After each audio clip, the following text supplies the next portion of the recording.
Hello students, welcome to my class. Today we are going to start a very important topic of 10th class, that is life processes.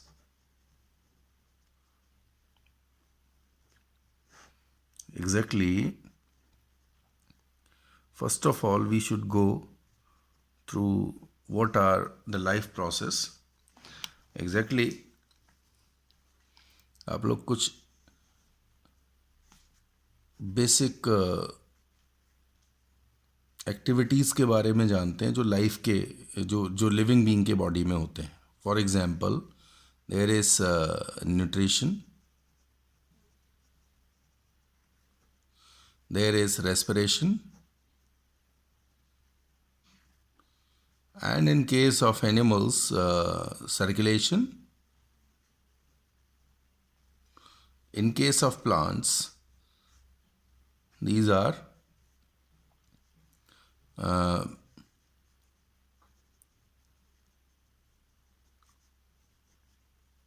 movement of water या ascent of सेप जैसे events को आप वहाँ पे पढ़ते हैं, as well as excretion आप पढ़ते हैं. एनिमल्स के केस में आप एक्सक्रीशन भी पढ़ते हैं. तो these are the processes which are referred as life process in living beings. So why these processes are present and what is the role of these processes, यही आज हमारे टॉपिक का मेन एम होगा. तो एग्जैक्टली क्या है, शुरू से हम लोग बात करते हैं कि for example there is a living being, तो उसके जो रिक्वायरमेंट हैं बॉडी के वो क्या क्या होंगे. एग्जैक्टली उसको क्या करना है, एग्जैक्टली उसको अपने लाइफ के जो भी इवेंट्स हैं उनको पूरा करने के लिए रिक्वायरमेंट ऑफ एनर्जी है.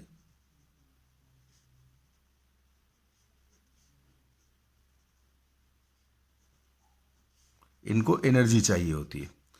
एंड एनर्जी किस से आएगा, एनर्जी आएगा फूड से. एग्जैक्टली इट इज़, ये फॉर एग्जांपल मैं मान लूँ ये यूनिसेलुलर ऑर्गेनिज्म है, तो इसको क्या चाहिए, it require food. But food body में आ गया है तो सिर्फ फूड से काम नहीं चलेगा, उसको ब्रेक डाउन करना पड़ेगा. तो ब्रेक डाउन के लिए इनको चाहिए oxygen, and with the help of oxygen the food will be broken down to release energy. तो यहाँ पे जो प्रोसेस है फूड के साथ ऑक्सीजन को रिएक्ट करके एनर्जी लिबरेट करने का, this is referred as respiration. तो फूड आएगा बॉडी में और या फिर बॉडी इसको क्रिएट करेगी. अगर फूड बाहर से आ रहा है तो ये एक हेट्रोट्रॉफिक ऑर्गेनिज्म होगा. अगर इन्होंने सिंथेसाइज किया है, ठीक है, तो इफ फूड इज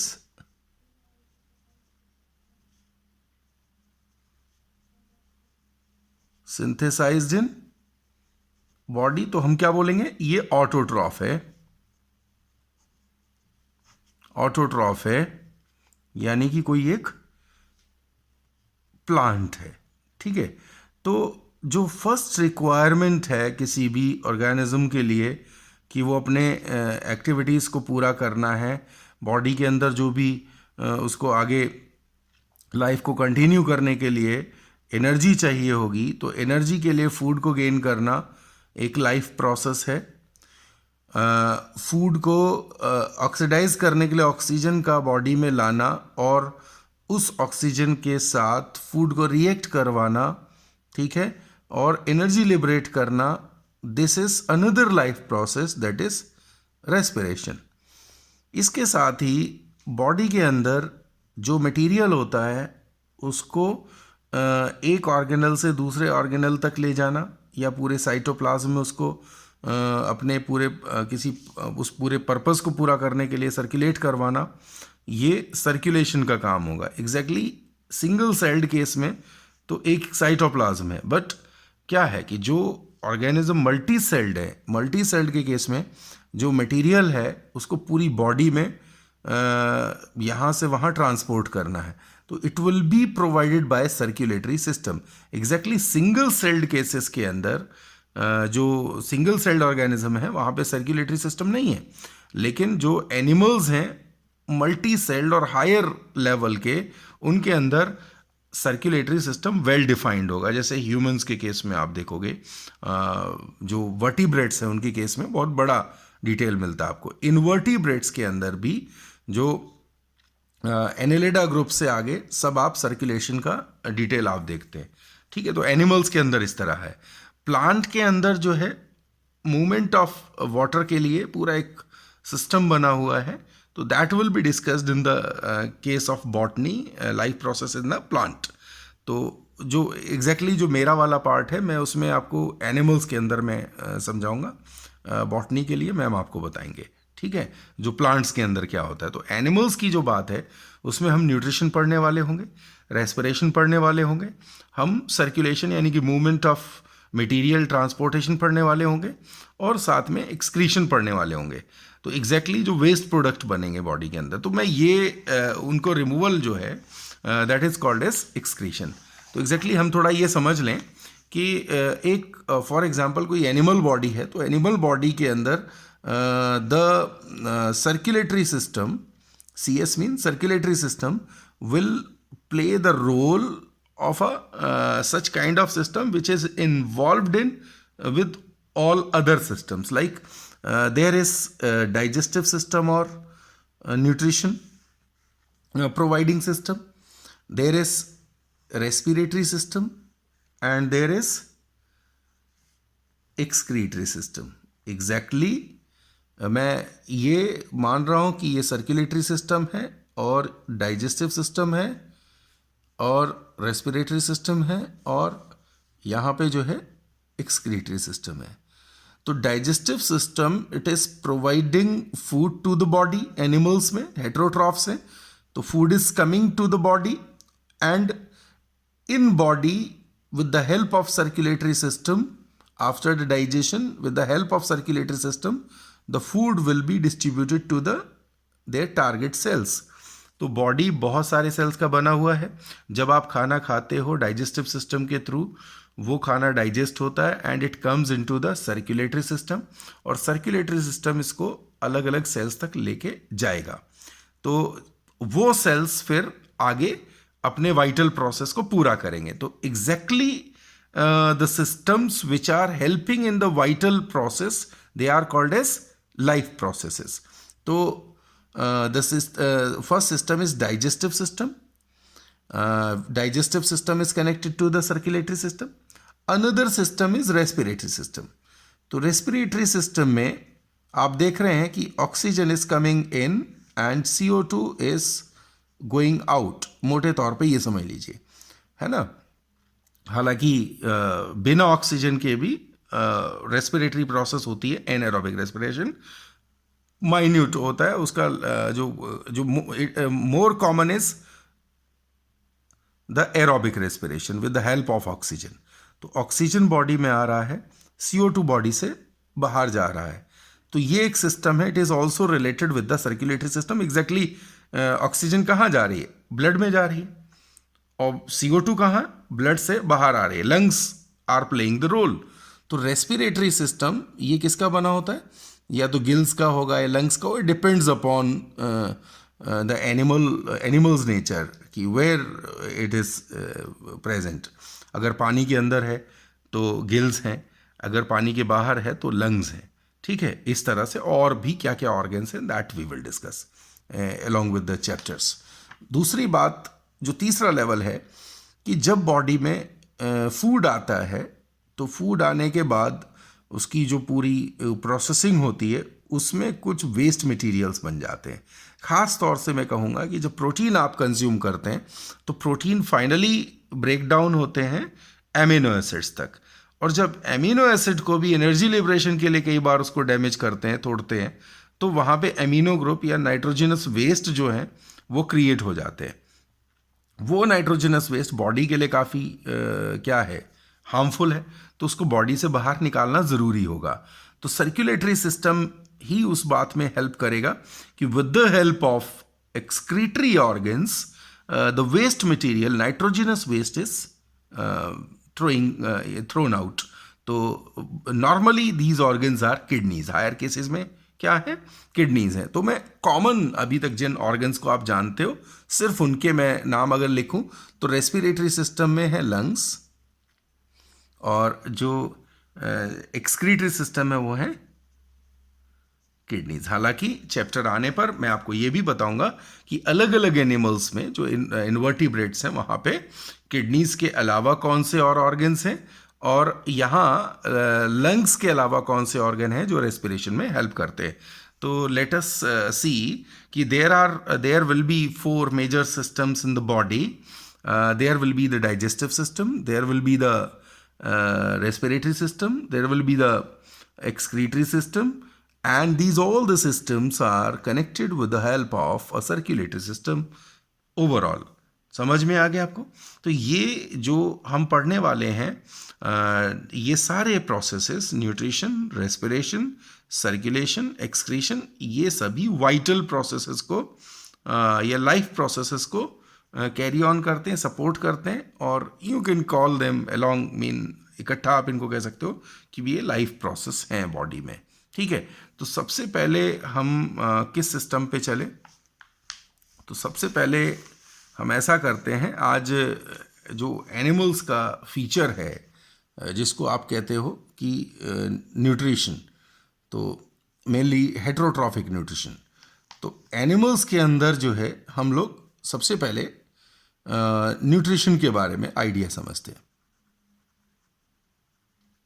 न्यूट्रिशन, तो न्यूट्रिशन जो है ना, it can be the defining feature of animal.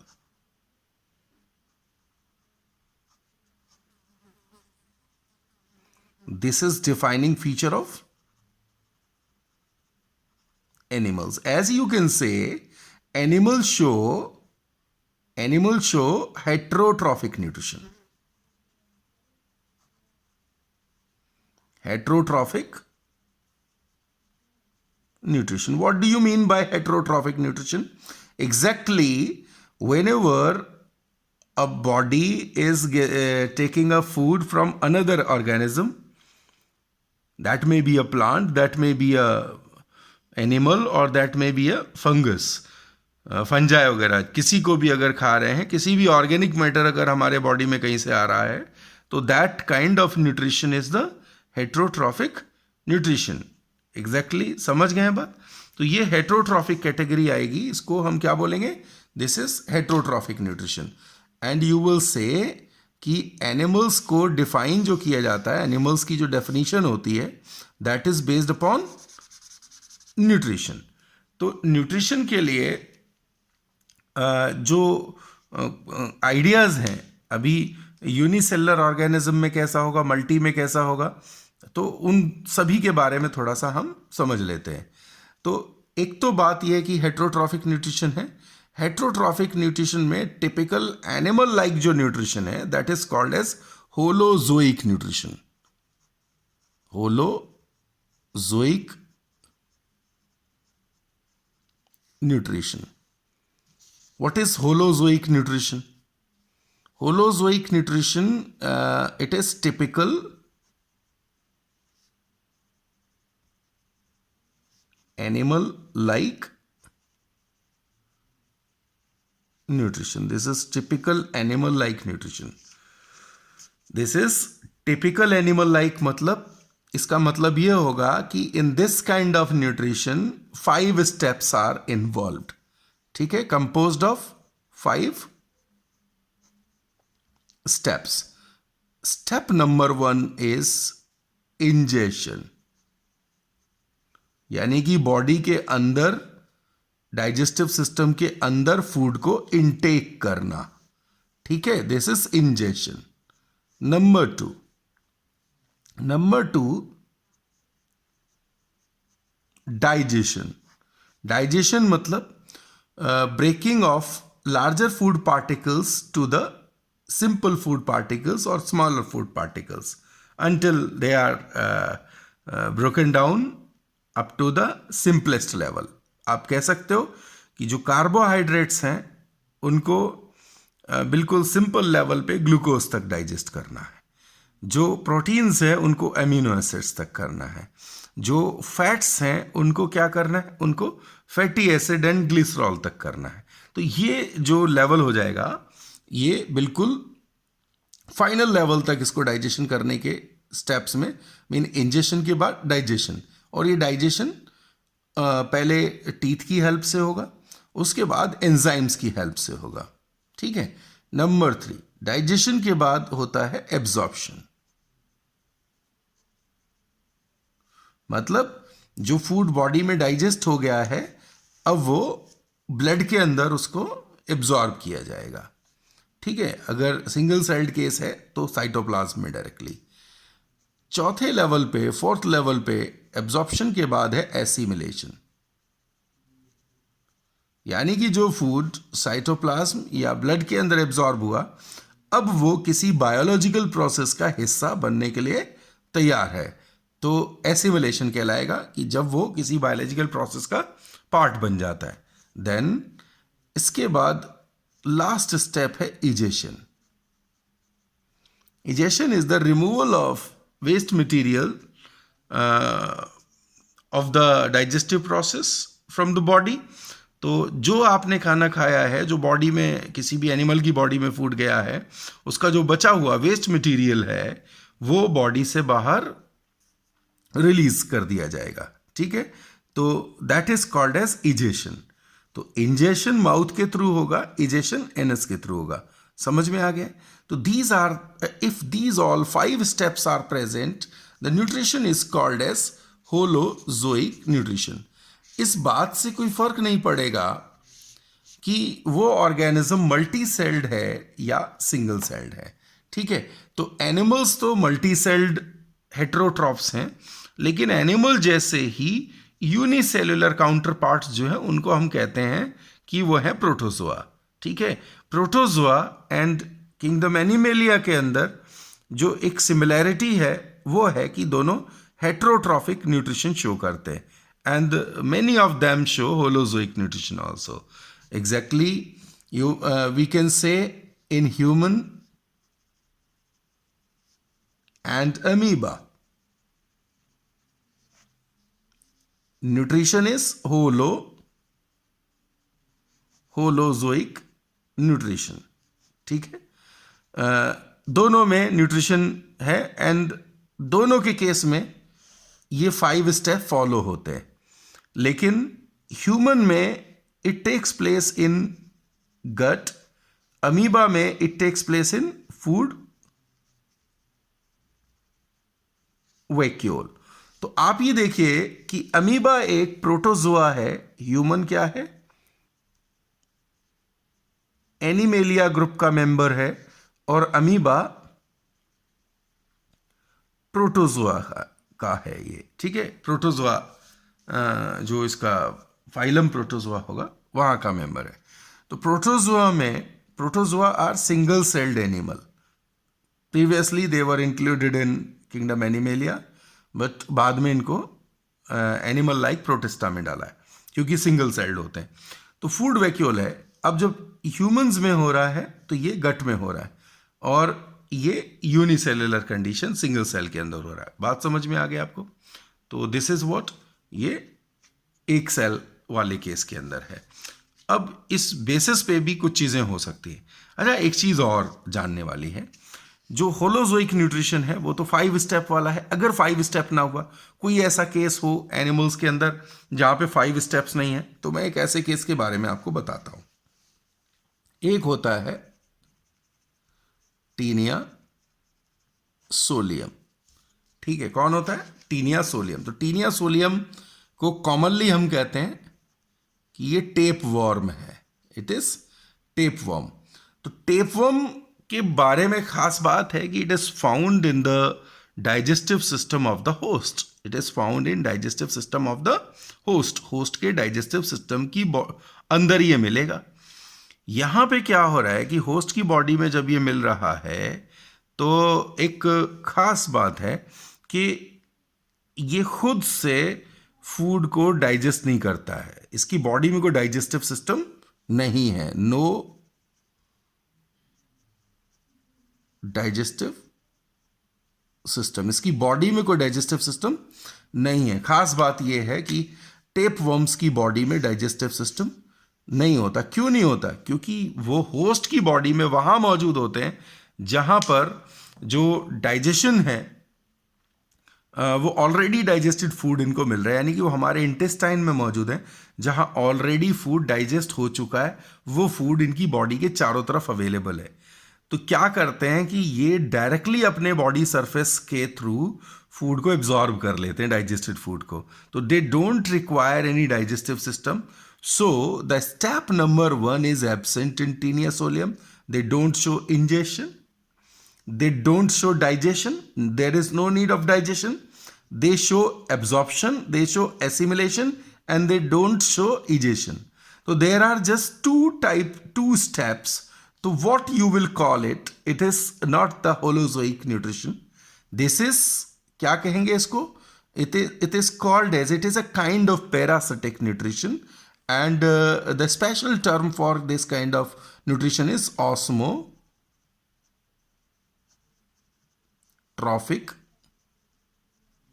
nutrition. This is very important concept for competitive exams like NTSC. Osmotrophic nutrition. तो this is osmotrophic nutrition, important idea है।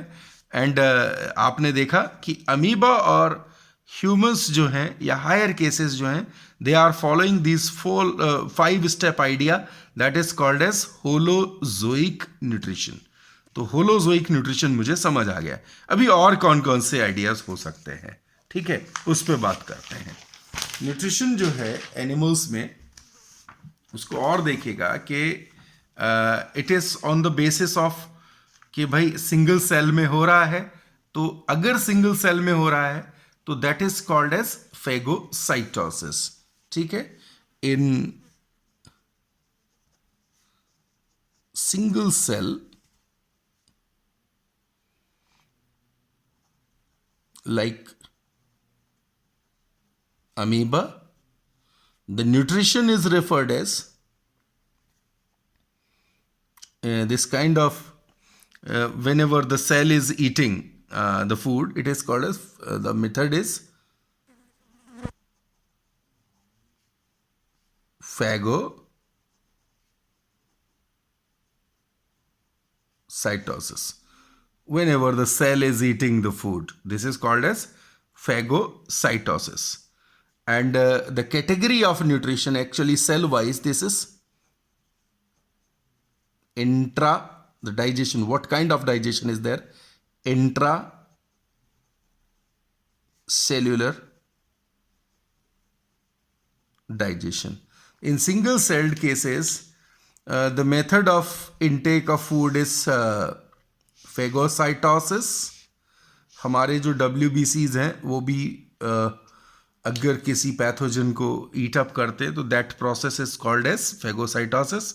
Amoeba खा रहा है, this is called phagocytosis, इसको phagocytosis ही कहेंगे। और इस तरह का डाइजेशन जो कहाँ पे होता है, जो कि food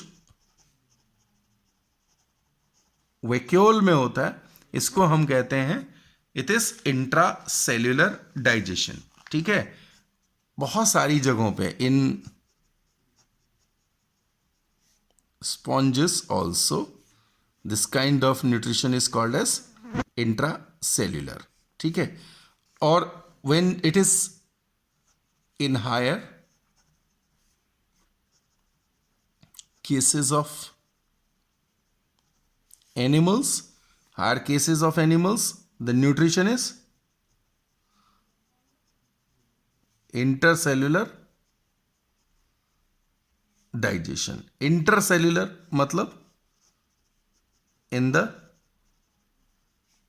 lumen of gut, that is outside the cell. मतलब क्या है, this is digestive system, ये digestive system है, ये अंदर आप देख रहे हैं डाइजेस्टिव सिस्टम है।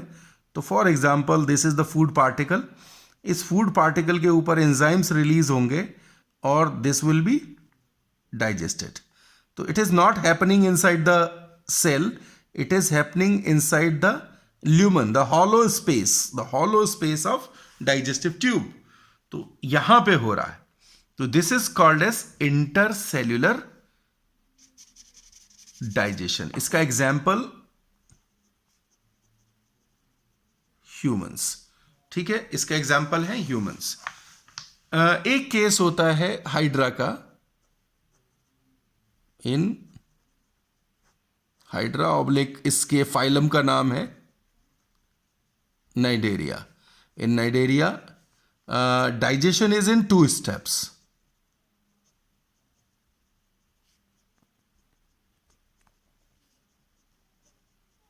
दो स्टेप में होता है। नंबर 1, फेज 1 जो है that is intercellular, phase 2 is intracellular. Exactly short में बता दूं यहां पे, this is the body of hydra. Food is taken here, it is broken down into a smaller particle, then body cells take up this। ठीक है, तो ये body cells हैं इसके गट में। यहाँ जो इसकी सीलेंट्रॉन है, डाइजेस्टिव कैविटी, तो यहाँ पे पहले स्टेप 1 हुआ एंड स्टेप 2 में ये सेल के अंदर गया और जो फूड वैक्यूल है वहाँ पे ये होगा। तो लेवल 1 इंटरसेल्यूलर, लेवल 2 इंट्रासेल्यूलर। तो ये एक बात यहाँ सेल के बेसिस पर इंटर और इंट्रासेल्यूलर। तो आप ध्यान दें, मैंने क्या क्या आपको बताया जो ऐसी बातें जो इंपॉर्टेंट है काफ़ी। Nutrition is holozoic nutrition. 5 steps होते हैं। अमीबा और ह्यूमंस में दोनों में होलोजोइक है। अगर कहीं ऊपर किसी डिपेंडेंसी वाला केस है, पैरासिटिक केस है, तो पैरासिटिक न्यूट्रिशन होगा। जैसे मैं इस टीनिया सोलियम में स्पेशली बता रहा हूं कि जो पैरासिटिक न्यूट्रिशन है यहाँ पे वो ऑस्मोट्रॉफिक टाइप का है, कि वहाँ 5 स्टेप्स पूरे नहीं हो रहे हैं, वहाँ पे सिर्फ 2 स्टेप्स में काम हो रहा है। Absorption and assimilation is present, बाकी के तीनों स्टेप यहाँ पे गायब है। दूसरा मैंने आपको बताया कि जो फूड है जो on the basis of position की सेल्स के अंदर हो रहा है या गट में ल्यूमन में हो रहा है, उसके हिसाब से क्या है। तो सेल के अंदर जो है देख रहे हैं आप, अगर सेल के अंदर है it is intracellular, and if it is in the lumen of gut तो इट इज इंटरसेल्यूलर डाइजेशन। और एक केस मैंने आपको इंपॉर्टेंट वाला बताया कि हाइड्रा जैसे केसेस जो होते हैं वहां पे पहला लेवल इंटरसेल्यूलर है, दूसरा इंट्रा है। ठीक है, तो न्यूट्रिशन पे इतनी सी बात जो है ये कहीं ना कहीं आपको काम आएगी। अब एग्जैक्टली कैटेगरीज जो है on the basis of food, on the basis of food material, है ना। आपने कैटेगरीज तो सुने हैं, कौन कौन से। जैसे आपने सुना है कि animals are herbivore, animals are carnivore, animals are omnivore. ये 3 तो आपने बेसिक सुने हैं, लेकिन कुछ और सब कैटेगरीज हैं जो एक्सक्लूसिवली टाइप ऑफ फूड के हिसाब से हैं, है ना। कुछ और बता देता हूं मैं साथ में। तो ये तो बेसिक 3 हैं। Herbivore which feed on plants, carnivore flash, omnivore all material like plants and जो फ्लैश है दोनों तरह की चीजें खाएं, एनिमल प्रोडक्ट और प्लांट प्रोडक्ट दोनों खाएं तो कार्निवोर कैटेगरी में आ जाते हैं। ठीक है, तो हर्बीवोर से रिलेटेड कुछ आइडियाज हैं हमारे पास, है ना। और स्पेशलाइज्ड मटेरियल को लेकर के भी आइडियाज है, कार्निवोर को लेकर भी सब कैटेगरीज हैं। तो these are the main category जो है यहां पे है। ठीक है, तो मेन कैटेगरी जो है वो हर्बीवोर, कार्निवोर और ओमनिवोर है। तो देखते हैं किस तरह और क्या हो सकता है। तो जैसे मैं ये कहूं कि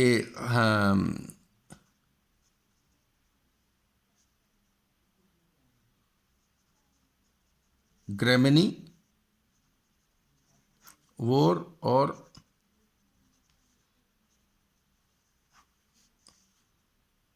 ग्रेनिवोर, दे आर कॉल्ड एज, ये क्या किस पे फीड करेंगे?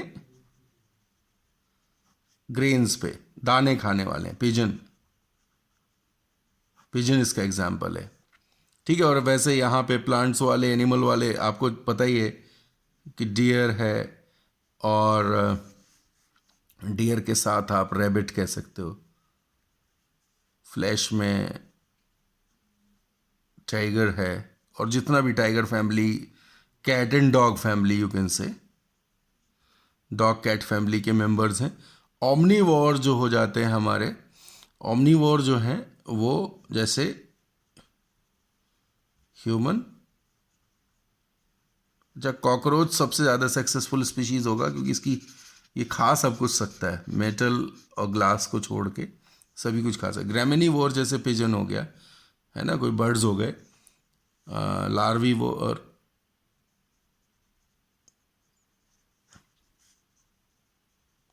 लार्वा खाते हैं, यंग वंस जो एम्ब्रियोनिक यंग वंस हैं उनको खा लेते हैं ये लार्वा फीडर में। जैसे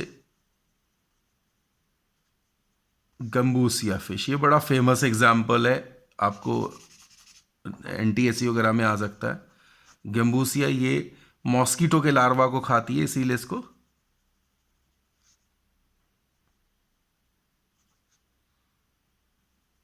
मॉस्किटो फिश कह दिया जाता है। फ्रूगीवोर, डेफिनेटली ये पैरट है एग्जाम्पल, फ्रूट ईटर्स होते हैं। ठीक है, और क्या कह सकते हैं, और एक कैटेगरी है जो है coprophagous. Coprophagous feeding upon own faecal matter, अपने ही फीकल मैटर को खाने वाले कौन है? कॉप्रोफेगस हैं। एग्जाम्पल रैबिट इसका हमारा एग्जाम्पल हो जाता है। ठीक है, और क्या बताएंगे? ग्रेमनी, लार्वी, फ्रूगी, अच्छा इंसेक्टी, फ्रॉग, लीजर्ड्स। तो इंसेक्टिवोर हैं, फ्रॉग हैं, लीजर्ड्स हैं, इंसेक्ट्स को खाने वाले इंसेक्टिवोर हैं। ठीक है, और क्या देखेंगे, और बता देता हूँ मैं आपको। कैनाइबल्स, कैनाइबल्स फीड अपॉन ओन स्पीशीज, अपनी स्पीशीज को खा जाएं तो वो कैनाइबल्स हैं। ठीक है, तो जैसे कैनाइबल्स में एग्जाम्पल देना होगा यहाँ पे, जो मेल क्रोकोडाइल है, मेल टाइगर है, मेल डॉग्स वगैरह, ये सब अपने स्पीशीज के यंग वंस को खा जाते हैं, कैनाइबल्स। ठीक है, तो कैनाइबल्स हो गए। सैंग्विवोर,